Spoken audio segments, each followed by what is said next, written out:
Hello, my name is Im, and welcome back to my channel. Alright, so it's Death Note Day. I'm really looking forward to it. The ending to the last episode, oof, quite a bit, right? The challenge, or, the hunt begins. Both of them think they're justice, right? So, Clash of the Titans, perhaps. Like I said, I'm really excited about the prospect of this chess match, this intricate chess match. Your move, then my move. Let's see how they counter each other. So I'm excited to see how it all kicks off and then builds on that. But before I get into the episode, consider checking out the Patreon page if you're interested in full length for this episode or even early access to the next episode right now. Check out some of the other listings, perhaps something might catch your eye, and also in doing so you'll be supporting the channel if you become a patron, if you like my content enough to do that. Also, check out the pinned comment, check out the description. The new channel schedule is in there, links to my social media are in there, and anytime I need to make an update of any sort, I usually just edit the pinned comment. So yeah, I think that's about it. I'm just excited to get right into it. I hope you enjoy.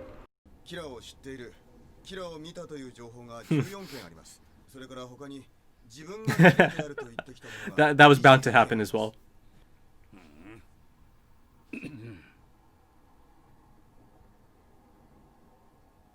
エルから特に調査を要望されていた死亡推定時刻ですが、日本時間の平日午後4時頃から深夜午後8時から午前0時がその 68% です。そして同日祝日は午前11時から深夜までかなりのばらつきがあります。非常に興味深い情報です。Indeed. もしかしたらその死亡推定 He's gonna figure it out that it's 犯人は学生である可 a 能性が student. ありますね。犯罪者ばかり殺していることから犯人は彼なりの正義感に基づいて行動している。 Spot on, L. もしかしたら神にでもなるつもりなのかもしれません。これは非常に幼稚な心理と言わざるを得ません。 I have to agree. しかし学生が犯人なわけがないといった固定観念は捨ててください。あらゆる可能性を模索すること、それがキラ逮捕への近道になるはずです。キラを肯定する意味では絶対ありませんが、この数日世界的に、特に日本でですが、強盗以上の凶悪犯罪が激減しています。まあ当たり前といえば当たり前の現象かもしれんな。特に被害者犯、報道犯、インターネット犯に犠牲になった者が日本でどのような報道のされ方をしていたのかをもう一度よく調べていただきたい。知りたいのは犠牲者の顔写真や映像が出ていたかどうかです。みんな分かっていることなのにすみません。何を言ってるんだ。どんなことでも事実はどんどん発言しろ。人が言いにくそうなことならなおさらだ。犯罪を減らした功績を称えてキラを表彰しようなんて続いたら Can't give his opinion on it. 発言になったかもしれんがな。あ、お父さん帰ってきたみたい。Oh. あなた、お帰りなさい。今日は早いね。 I thought 最後の問題ぐらい。お帰りなさい、父さん。Oh my fucking god. ライト、勉強の方。Now that is interesting. まあまあだよ。父さん、疲れてるみたいだね。ああ、詳しいことは言えないが、今回の事件は難しいからな。父親が警察の人間。That spices it up. というわけか、ライト。ああ、自分のパソコンから何の痕跡も残さず、父さんのパソコンに侵入することさえできるよ。操作状況は常に把握できるんだ。Jeez. 40秒以内に死因を書くとその通りになる。死因を書かなければ全てが心臓麻痺となる。He's gonna have to change it up a 死因 bit. を書くとさらに6分40秒。つまり心臓麻痺という死因を書けばその後に死の状況あるいは死亡時刻なども書けるわけだ。また少しリュウクを楽しませてあげられるかもね。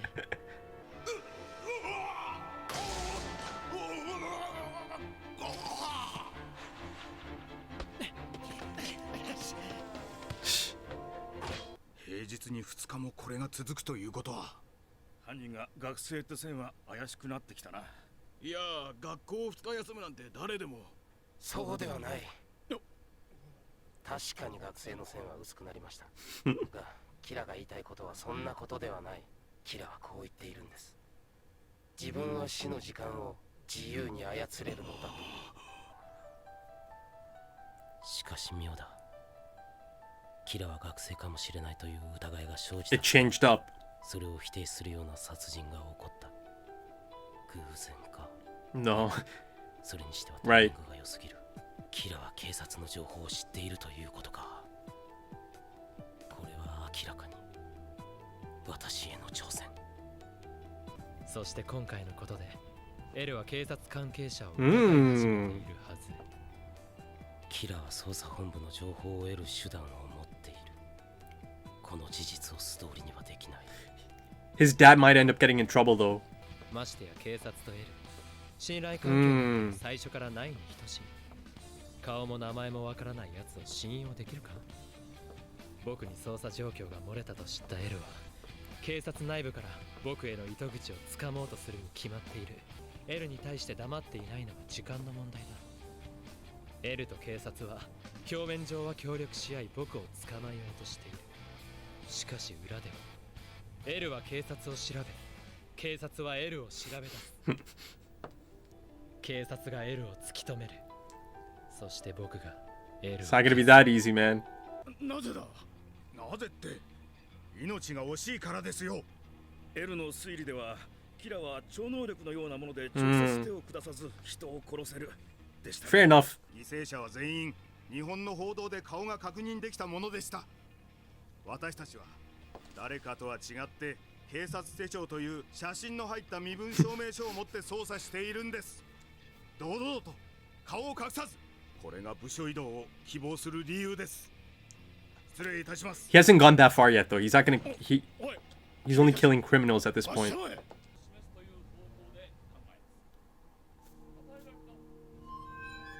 Whoa.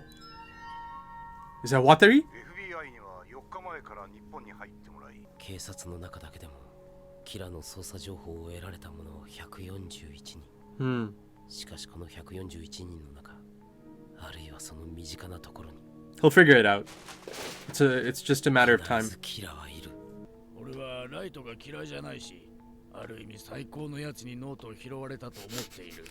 Yeah, he hit the だ jackpot. からノートの最後かライトの最後を見届けなくてはならないからだ。 Okay. しかし俺はライトの味方でもエルの味方でもない。ずっとお前をつけている人間がいる。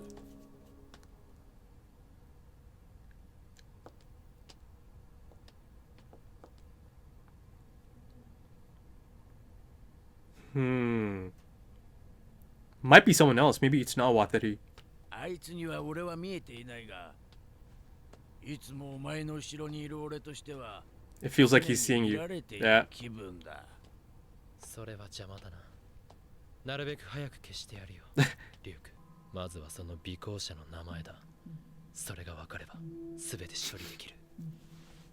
Okay. ライト、死神とデスノートを持った人間とでは2つの大きな違いがある。 Oh. 死神は人間の寿命をもらっているからだ。 Oh. 寿命をもらう。人間界で普通に60歳まで生きる人間を40歳で死ぬようにノートに書く。その人間界での20年という時間が死神の寿命にプラス。 Jeez. 2つ目の違いは多分ライトにとってもっと面白い。寿命を伸ばすのではなく縮める話だがな。死神は人間の顔を見るだけでその人間の名前がわかる。なぜだかわかるか。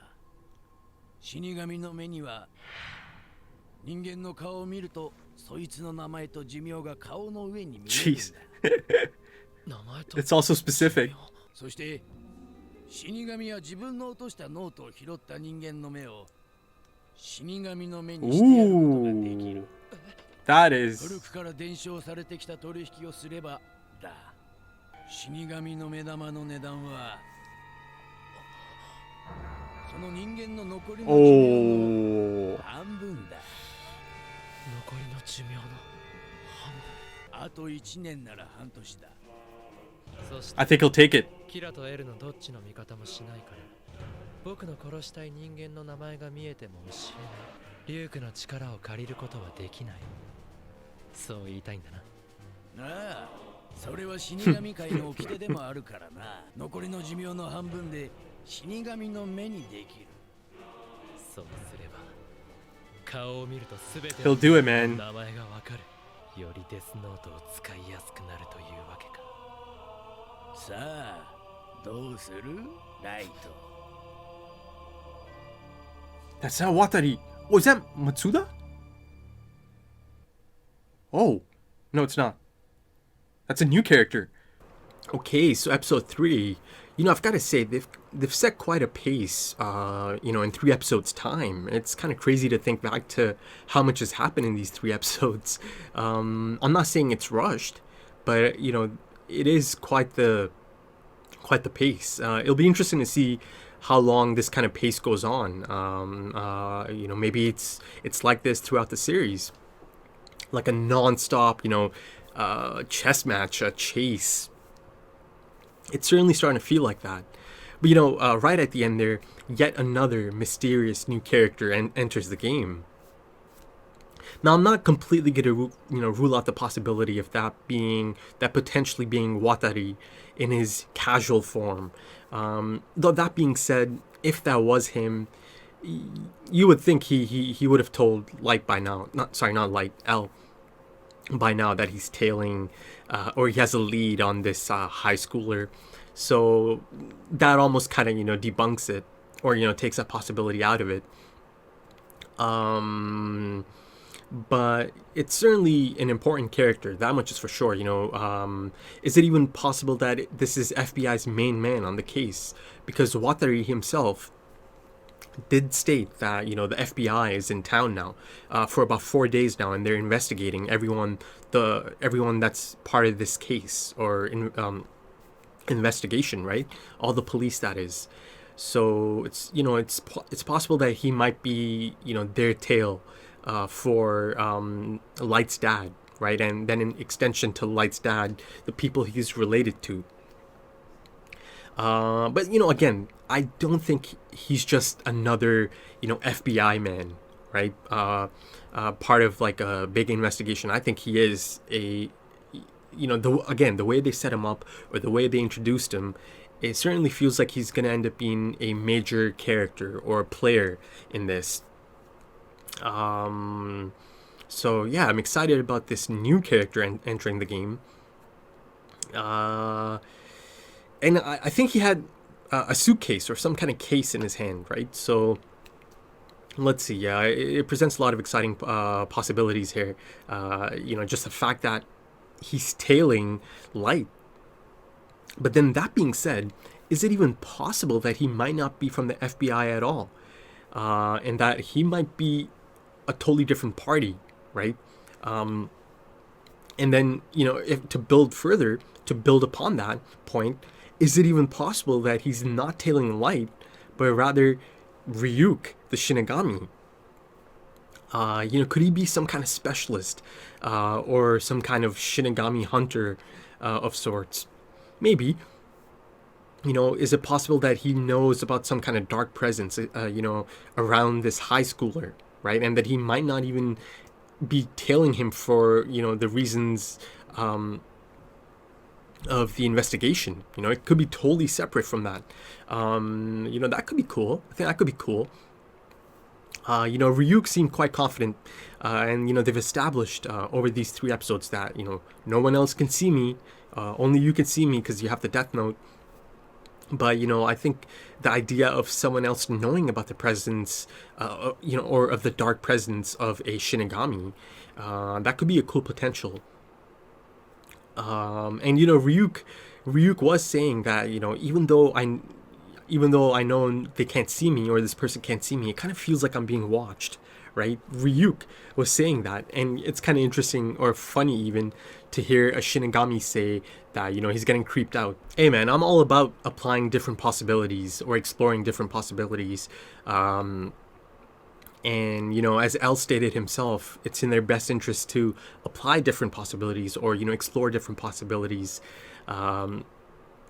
So yeah, I'm gonna apply the same logic to the show itself, especially because the show has so much mystery and intrigue, and as each episode, concludes, more mystery keeps getting added, right? It builds on that intrigue. So, there's a lot of, I feel like I'm gonna have a lot of fun trying to figure things out and coming up with different possibilities for these situations. Now, speaking of the Death Note, it's so clear at this point that it has some kind of pull, a supernatural pull, as Light mentioned in episode 1, almost as if it's seducing Light to go deeper and be consumed even more by it as he continues on this crusade. Though that being said, he was kind of consumed by it by the end of episode 1, right? After that 5-day skip, he was all in. He was all in again. He developed that god complex really quick. And of course, the Shinigami Ryuk is right there. He's quite the salesperson in favor of this Death Note, right? Though he did mention that he can't take sides, right? He can't take sides. He said it's the Shinigami code. He said he can't assist him or give him names for the Death Note. And that much was clear, as Light himself also figured out. It was clear that he is here for just the entertainment. That's how they put it as well. Though again, he did offer something else. He's doing it for his own, self-gain. Ryuk, that is, because he gets to add to his lifespan, by taking half of Light's lifespan, if Light agrees to it. And I do think he's going to agree to it. And at this point, and speaking of like this lifespan thing, we're probably looking at some of these Shinigamis being thousands of years old, even older probably, right? Who knows how many names they've written over the years, over the decades, the centuries. And then the Shinigami realm, again, it seemed like such a eternal, limbo type place, right? Purgatory almost, as I called it. So yeah, who knows how old these Shinigamis are. And he saw the possibility of taking adding more to his lifespan. And at this point in time, Ryuk is probably gauged that of course this human Light is all in, right? He's gauged just how much he is all in on this crusade of his. And how much he wants to use or make use of that Death Note. So he's gauged that at this point. So he probably even thinks he has a good chance of taking half of his life and adding it to his own. And he sees the opening as well, right? He knows that okay, now he's being tailed by this new shadow or tracker, and then he's got this other problem in L. So he's offering something, right? But again, it's a steep price. It's a crazy thing to give up half your lifespan. Though again, it looks like Light is probably all in for that. Because the other he said that of course a human can't do that. A human can't add to their lifespan. That's only exclusive to the Shinigamis. Right? But the other aspect of it is quite enticing, right? Knowing the names of anyone you look at. And even knowing how much longer they have to live, or like their lifespan. Though that could also be a bit of a curse, right? Imagine knowing a loved one's lifespan starts presenting some tricky situations, right? But again, it's that that aspect of it is quite enticing for Light. So yeah, Ryuk, he put that out there.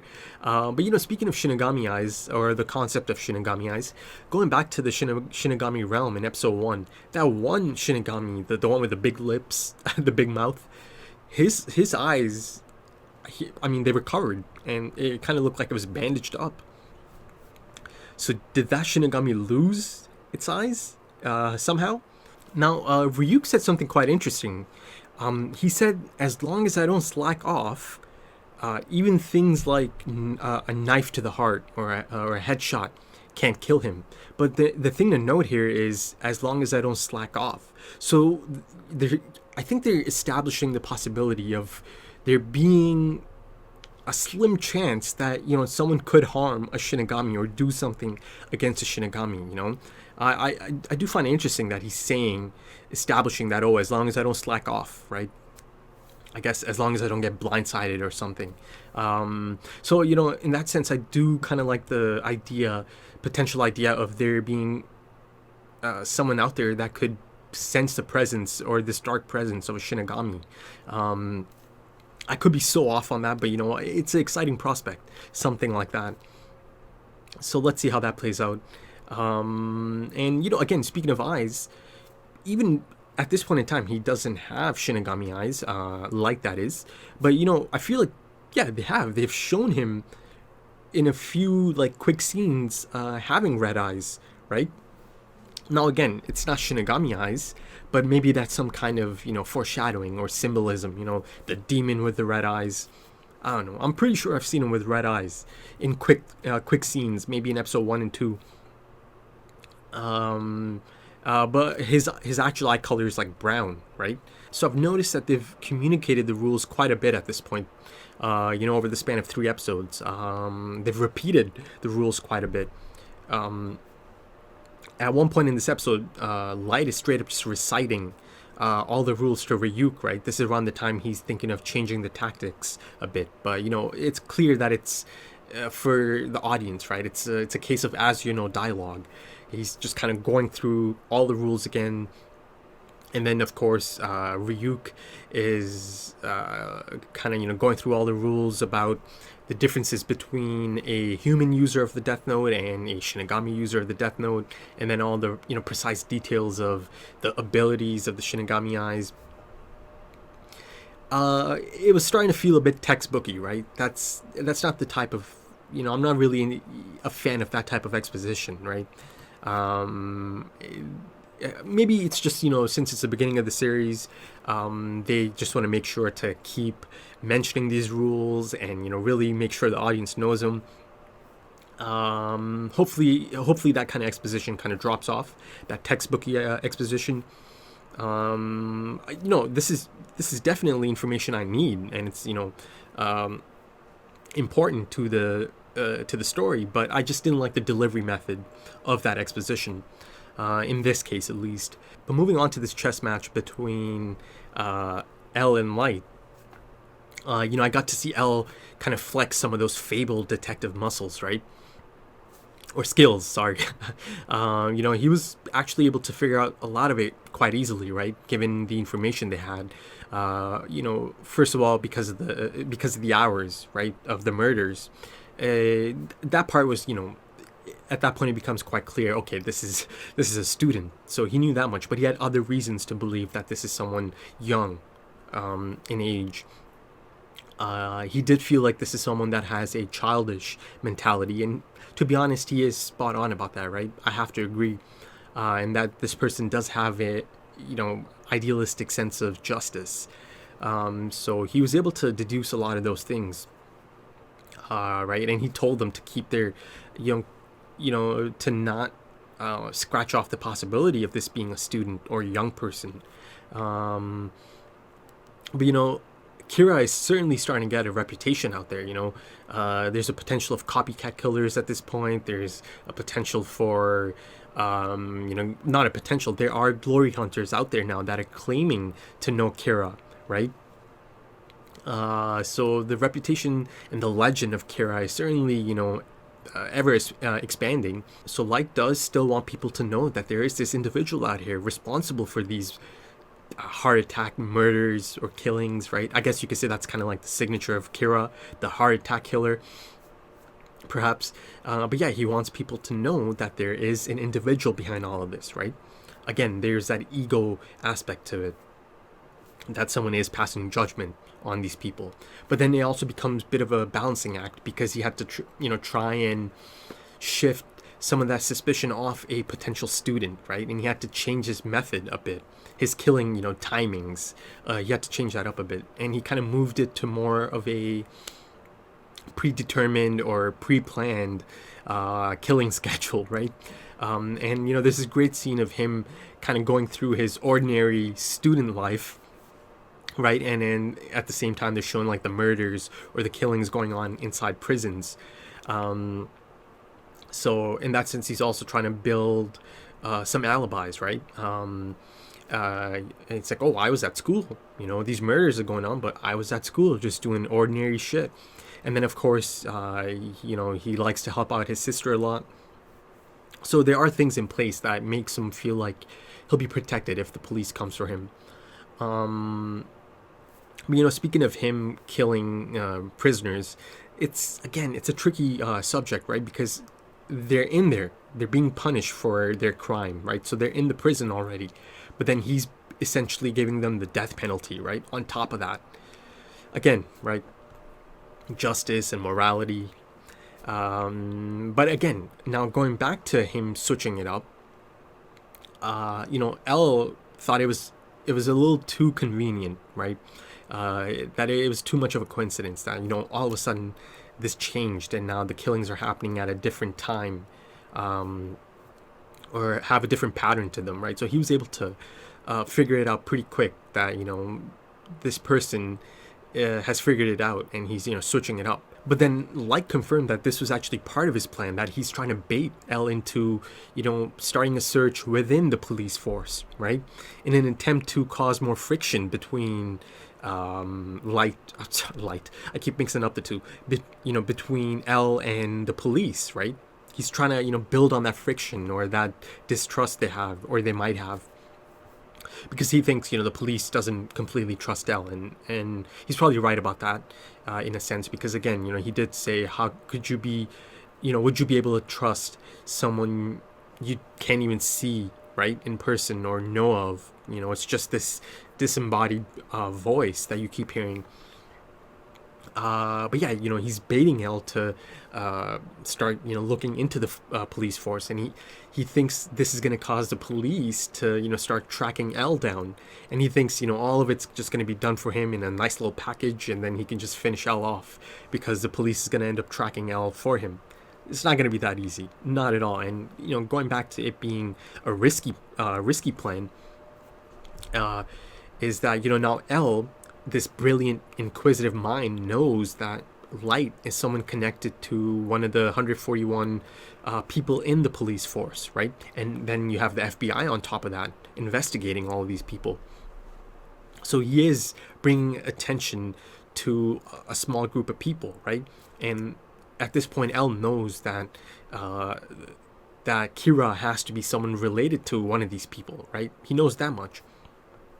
So he, you know, I feel like at some point his father, his dad, could end up getting in trouble because he did, you know, hack his database as well.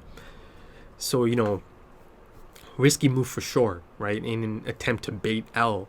And, you know, speaking of Light's dad, that actually took me by surprise, that he has a dad, first of all. And then, of course, you know, his dad being like the chief of police or of this investigation, or the lead, I think. Great, you know, that just adds another, you know, fantastic dynamic to the story, right? And the possibilities that come out of that are so intriguing. But the first surprise was, I just thought his mom's a single parent, because, you know, there's no sign of a father in the first 2 episodes. So that surprised me. And then seeing this chief of police, I'm not 100% sure if that's a title, but he's a lead, right, on the investigation in Japan. So yeah, that certainly spices things up. But, you know, again, they established that his dad is someone that's all about the truth, or speaking the truth, right, and not silencing anyone that is open to speaking that truth, or saying things that others might not, or others might shy away from. You know, there's that one scene of Matsuba speaking out and, you know, apologizing for bringing up the you know, point or the fact that, you know, murders are down. But then, you know, he told him, don't be sorry, you know, speak the truth. Now again, the intriguing possibilities here are that that dynamic of, you know, the person they're looking for, Kira, is right under his nose, right? So again, that's gonna get a bit muddy at some point, because I feel like at some point he's gonna start, you know, figuring things out, or slowly there might be things that are starting to go off in his head, and he starts thinking of his son, right? Little things might start pointing towards his own son, and then it'll be interesting to see how he deals with it, right? Given his sense of morality and justice, right? And the type of person he is. So let's see how that plays out. Interesting dynamic introduced in this third episode. I think that's about it for the episode, but I must say, I hope to see more of L soon.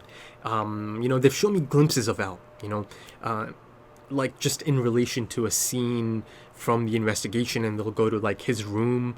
But I hope to see more extended scenes of L at some point, or like even episodes based mainly on L, trying to, go through his process, and trying to figure things out. And speaking of, going to his room, it doesn't quite feel like a normal apartment room, does it? Right? Is he even kind of like confined? Is it possible that he's confined to this space? It doesn't look like a normal place at all. The walls are not those of a normal apartment building.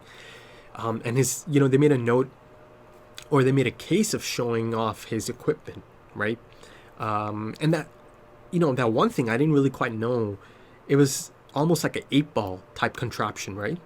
I saw his PC, I saw the monitor, I saw the mic, but then they showed this one more thing. I'm not sure what that is, unless it's something really simple and I'm overlooking it. It kind of did seem like some kind of 8-ball type contraption, right? The possibility of him being confined to this space, this strange looking room almost. It's like this empty, strange room, and the walls certainly don't look like the walls of a normal apartment room or a house. So yeah, let's see if he's confined to this space. Maybe even, again, the pacing is kind of like a breakneck speed, nonstop. So in that sense, it feels like it's going to be quite exciting. This chess match, it'll be back and forth, and a lot of things are going to happen really quick. So I'm actually quite excited. I'm like 3 episodes in now. I'm really settled in. I can see why this is so highly rated. I can see why people like this show so much, or this anime. So I'm in. I'm definitely in. I'm excited about this. So if you enjoyed that, consider dropping a like. You'll be supporting the channel. Consider dropping some comments. Give me your thoughts. Consider subscribing to the channel. There's a schedule now in place, so you could keep up, have some notifications going. So yeah, again, you'll be supporting the channel. If you're interested in full length or early access for Death Note, head on over to the Patreon page, check it out. Maybe something might catch your eye, and in doing so, again, you'll be supporting the channel. And check out the pinned comment, check out the description, the schedules there, and links to my social media are in the pinned comment in the description. Okay, so I hope you enjoyed that. I'm really excited to, get to the next episode on the next Death Note day. So thank you for checking that out. I hope to see you soon. Take it easy.